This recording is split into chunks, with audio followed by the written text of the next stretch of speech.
Okay, we're going to get started. You got to stop talking so you can hear me. Okay, thank you. Okay, he is one of 15 children. He is 35 years ordained. Listen to this one. In the first year of his priesthood, he was arrested 3 times. He's put in jail because he sat in an abortion clinic. He used to enjoy scotch, whiskey, and cigars. He rides a motorcycle in good weather. He built his own tiny house. He is suspended from the pastor of the Holy Family Parish March 8th. It's not very long ago. I suppose it was for telling the truth. And this was the one that the secretary said he wanted you to know the most. Let's see if I can read her handwriting. He is from somewhere in Vermont, Chester, Vermont, which is just a way of saying he is no one from nowhere. Father Peter Williams.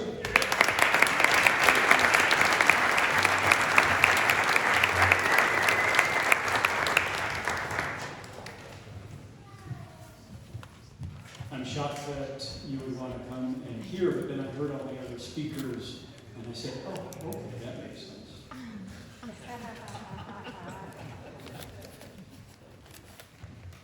Praise be Jesus Christ. Let me tell you a little bit about why I was suspended. To be honest with you, I'm a little bit of a contrarian. When everybody seems to be looking one way, I try to look the other and say, what are they missing? When the bishops were shutting down churches during COVID, I got very upset. I tried to not only live stream Mass, I thought I'd try to be creative like so many good priests around the country. And I was going to give communion out the door, and I got a call from the Vicar General saying, you can't give communion. Somebody might get sick and sue us. I was disgusted. He said, you have to obey the bishop. I obeyed the bishop. My secretary was waiting for when I would just explode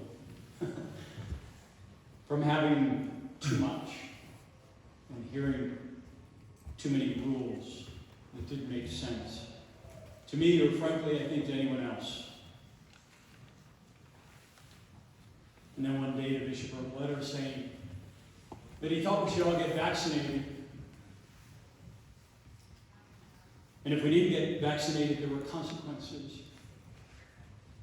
Well, I had done the research myself, and I have a sister who's a nurse, and she had done the research. Most of you, if not all of you, have done the research. I'm grateful to Pamela Ann, because that's what I had researched, and that's what I knew. And I could never bring myself to take that vaccination for that very reason, even if it would save my life. What do I care?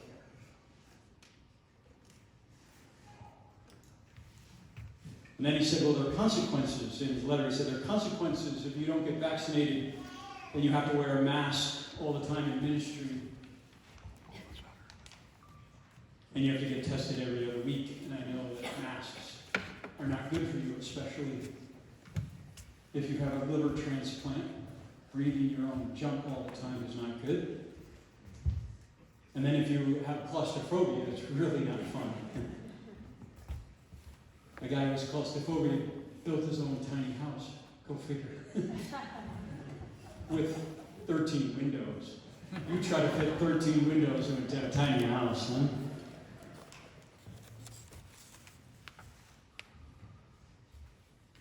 And then the bishop said it's a matter of obedience and honor. I wasn't really worried about obedience because I've disobeyed various things down through the years. But honor. When you see canceled priests, that's the thing you have to realize. It's like sort of the founding fathers. When they said, we pledge our lives, our honor, and our fortune. When you see these canceled priests, that's what they're doing. They're pledging their lives, their honor, their fortune. Well, Our fortunes weren't much to begin with. We gave it away easily, right? But pledging our honor, that's something to die for.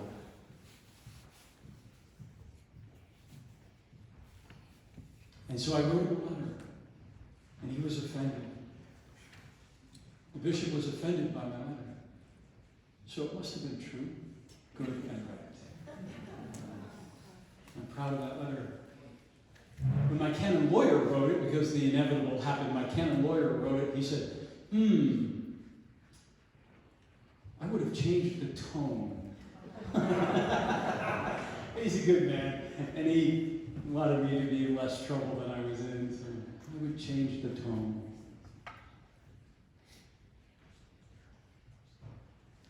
But I even refused to wear a mask because so many times children could not see the face of their father.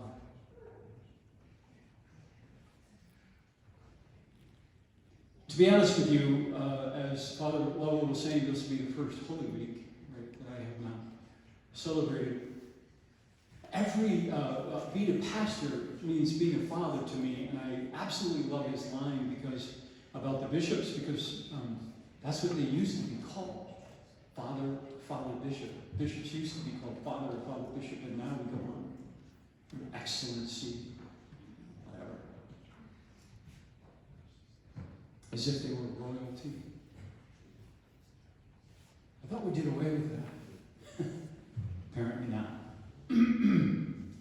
But we'll take another whack at it here shortly. To be without parishioners. I once served in the dairy country in Vermont, and to be a farmer without cows.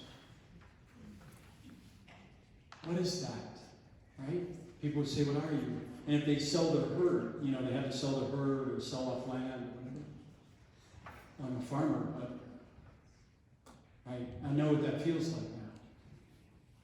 I find odds and ends of people, lost sheep every once in a while.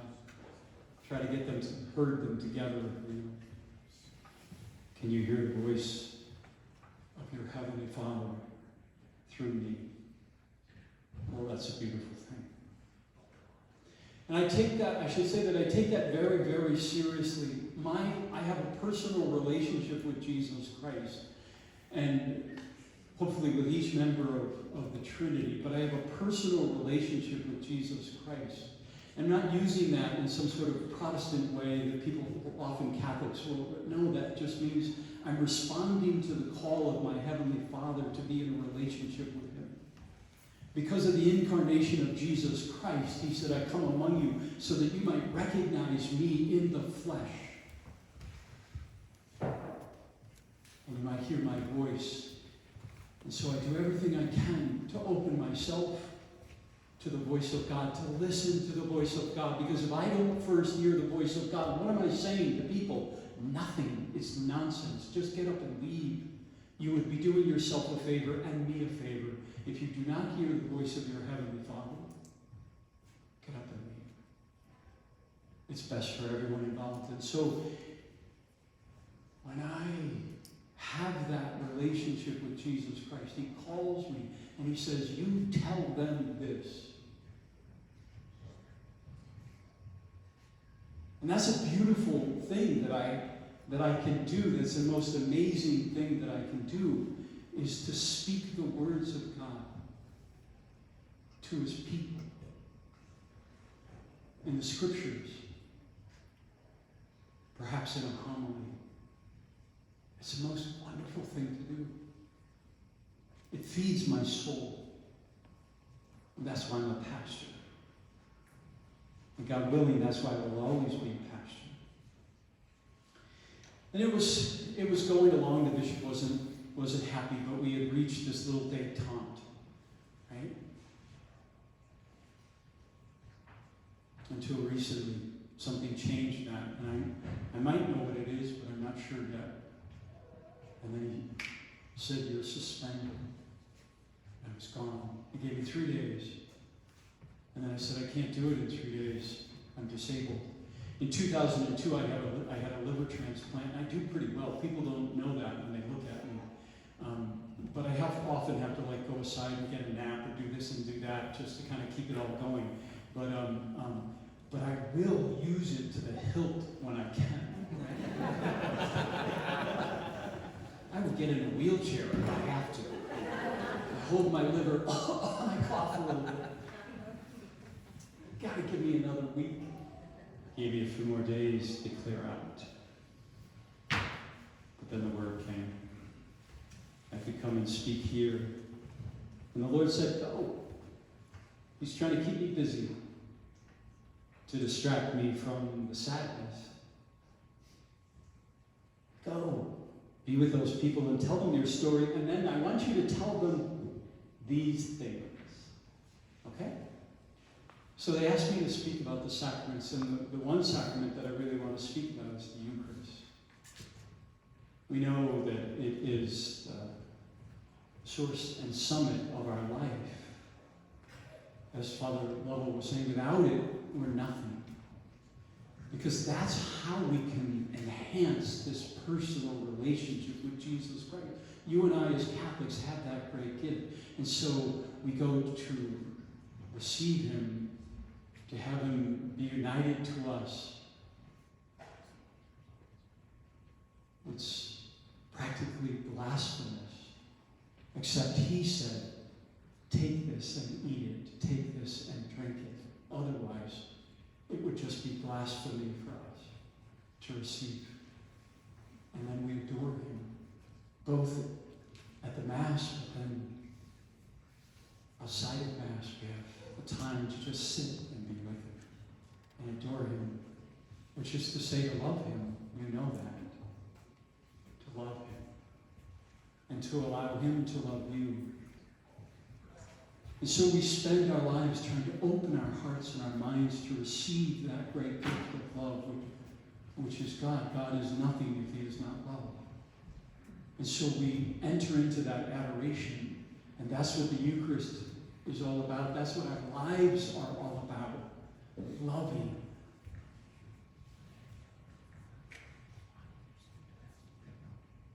We have to learn how to love God first and foremost.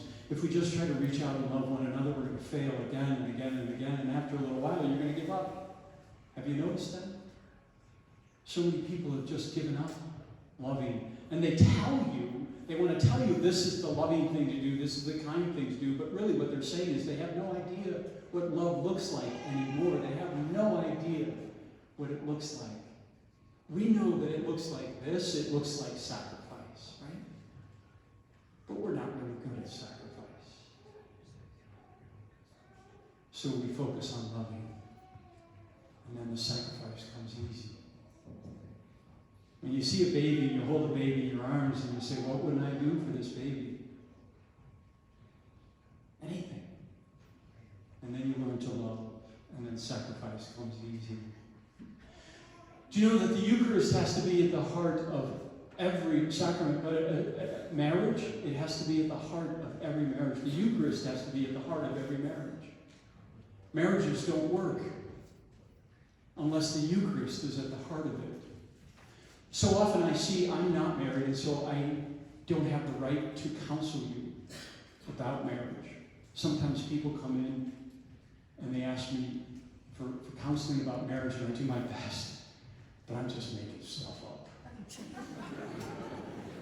Because I've never been married and I'm not married. I've been a friend, I try to be a friend, and so I kind of make stuff up. You know? It's like the poor guy who came into my office once. He wanted to get married and he was asking for dating advice. Are you blind? How did you wander in here? Quickly, get on a computer and go to Catholic Match or something. I can't help you. It happened, true story, but anyway, I was just like, I really can't help you. You know, 30 years ago when I tried dating, it worked because she was cute and she liked me. That was it. That's all I remember. Anyway, but if I could give married couples advice, which I can't, would tell them, the Eucharist has to be at the heart of your marriage because you have to fall in love with Jesus Christ. And then you'll be able to love this other person. If you think you're just going to be able to love this other person endlessly, in bad times, in sickness, you're kidding yourself. This is not going to work. You have to fall in love with Jesus Christ and know that He is within you and know that He's giving you everything you need.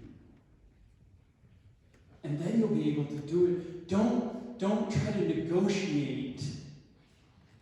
Well, if I give a little bit, then He'll give a little bit. You can try to negotiate like that and you end up with something, but it's not a marriage. Right? It's not what we talk about, the sacrament of marriage. It's just an agreement between the two parties. You have to fall in love with Jesus Christ and allow Him to be the heart of your relationship, and then it'll work. And you say, Father, well, how will it work? I don't know. I tell you what, you show me. You do it, many of you probably are, and then you show me how it works, and then I'll know.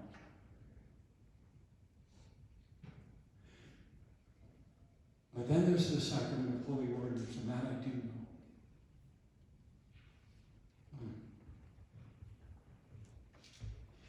Do you know how Jesus views priests?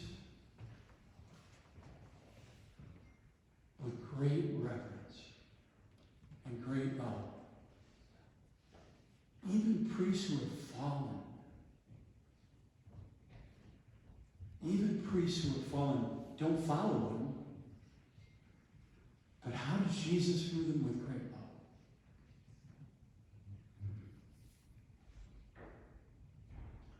And at the heart of our vocation to holy orders is the love of Jesus Christ and Him present among us.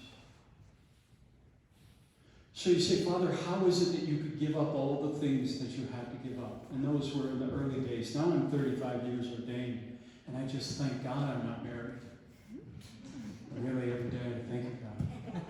Thank you, God. I look out at you and I see how awful you are. I don't mean to insult anybody. Only the married people. I'm sorry. When you start laughing, it just triggers. I do a comedy routine, and so it just triggers that for me. I have to pull myself back. Yeah, Father, this is not a comedy routine. But 35 years, when the early days, it was difficult to manage.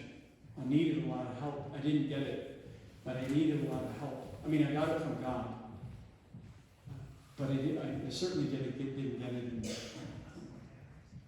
the fraternity of the priesthood. I didn't get it from my bishops. They just got worse and worse and worse and worse. But you get it because you have a relationship with Jesus Christ in the Eucharist. And when you get to that point where you love Him, alive in you, not so separate. Yes, I know He is separate, but when you love Him alive in you.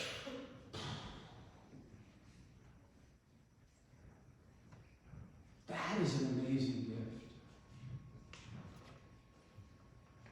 Let me tell you something about the priesthood that I learned just this last year. I was preparing, and I was preaching, and the homily was about how Jesus had taught, and He had taught with authority, and there were miracles around that. I was attached to it, and all of a sudden, it spoke to my heart. That's how He speaks to me. He spoke to my heart, and He said, you have to do miracles so that people will believe my word when I speak through you. You have to heal people so that they will believe my word when I speak through you. And I said, Lord, I can't heal people. He said, I'm aware of that. Do you want to? Lord, the only thing I want is to speak with authority. And so he said, well then, you're going to have to do miracles. Okay. And so, when Father Fasci was saying that you had to reach high, I would say to my brother priest, you have to reach high.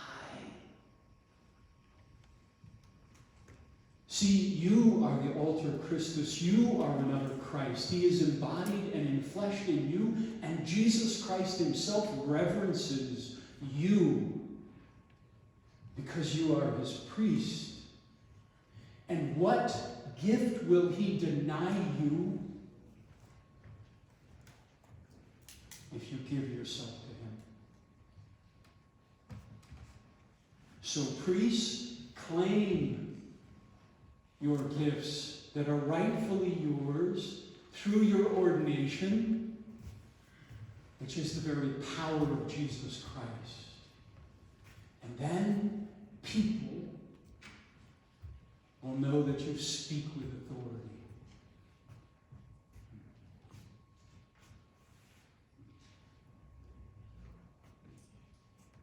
Every month I was holding a healing mass. Ever since that, every month I was holding a healing mass.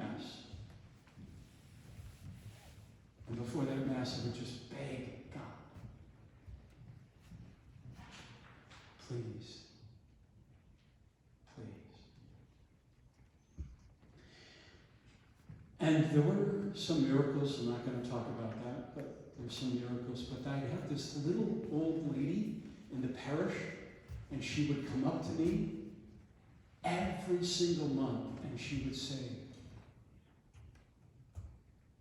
God talks to me. You're going to be a great healer. And I'd say, where? It's not happening. Faith. Have faith. So I come before you, a failure, who has great faith that God is going to do tremendous things through the least and the littlest, through his priests who mean nothing to anyone else except you poor slobs. I pity you. You wonderful people who are clinging to faith like it's the only thing we have. Because it is the only thing we have. Catechism, paragraph 1324. The Eucharist is the source and summit of the Christian life. The other sacraments, and indeed all ecclesiastical ministries and works of the apostolate, are bound up in the Eucharist and are oriented toward it. For the Blessed Eucharist is contained, in the Blessed Eucharist is contained the whole spiritual good of the Church.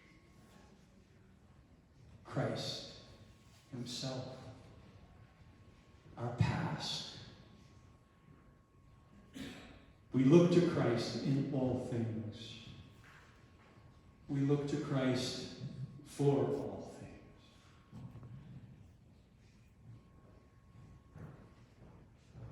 My last discussion with you is why I'm wearing a blue shirt. So I knew I was coming into a faithful group, a more conservative group. I will tell you that when I got out of the seminary, I had a cassock that I wore for serving and doing things in the seminary. And I left it there because I would never need it again. That's what the priest said. And so I never owned another cassock. No problem. No offense. Never owned another cassock.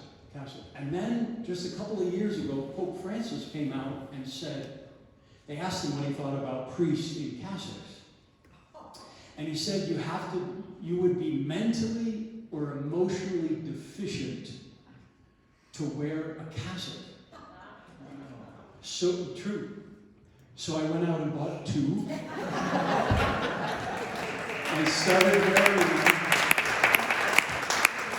a few days a week because I said, oh my goodness, I am emotionally and mentally deficient, and I better start wearing my uniform.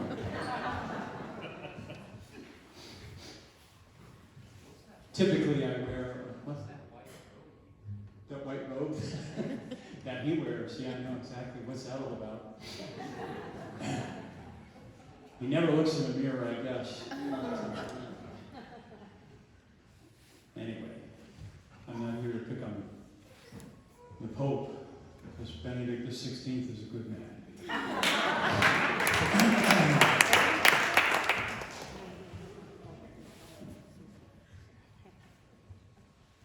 But why do I wear the blue shirt? It's a little bit of a journey, and the Lord pushes things on you. People in my parish will tell you sometimes I get ahead of the trend, or I get ahead of whatever. So that may be a reason for it. But recently the Lord said to me, and so you can say that I'm crazy, and that's fine. I don't care. But when I was talking to him, I said, I look at a lot of these bishops, and they masquerade as faithful and conservative, and they wear all the stuff. And I said, I'm so sick of looking at them in all the stuff. Because they don't believe in it, they don't mean it, they just put it on.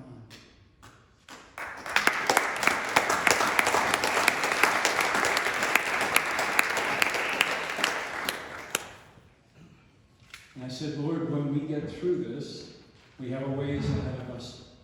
When we get through this, we got to do something different. Just to identify ourselves as different. That we are no longer identifying ourselves with that group of, you've all filled in the blank. The Lord said to me, put on a blue shirt. I said, they're not going to like that.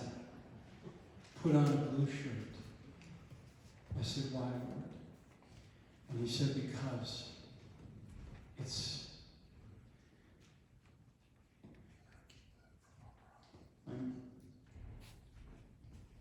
I apologize. It's my mother's color.